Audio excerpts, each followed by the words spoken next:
संदेहजनक मृत्यु आईनजीवी सब्यसाची दास पत्नी सोनाली संदेहजनक मृत्यु होती तेरे सोनाली परिवार लोके कहते झील को पूर्वर यौतुक शारीरिक और मानसिक निर्यातना दि जाऊला। अभियोग पर जलेश्वर पुलिस तदंत जारी रखी समस्त अभियुक्त फेरार थिबा सूचना मिली।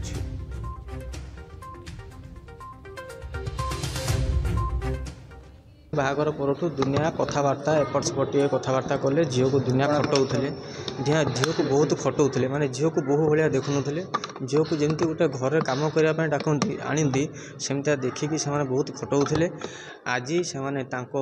ग्रुप संगठित भाव में मिसिकी मारिदे निजे मार्च मारिकी उल्टा कही दूसरी सुइसाइड कर झील बहुत स्ट्रंग कबाट मारिकी घर मित्र थे कबाट खोलिकी आनी ना कबाट कहीं खोल पुलिस एफआईआर देलनि एफआईआर वाला जाता थाना वाला एवं घिनी मेडिकल को मेडिकल घिनला से मरीगले कि मेडिकल खाली नारे घिनी आम ये दुईटा बेले आसलु ससुर अच्छा खाଇବା पिंधा घिनवा ये सब मानसिक जंत्रणा भणजा छुआ कहते जो चाकराणी बेले खटाऊे।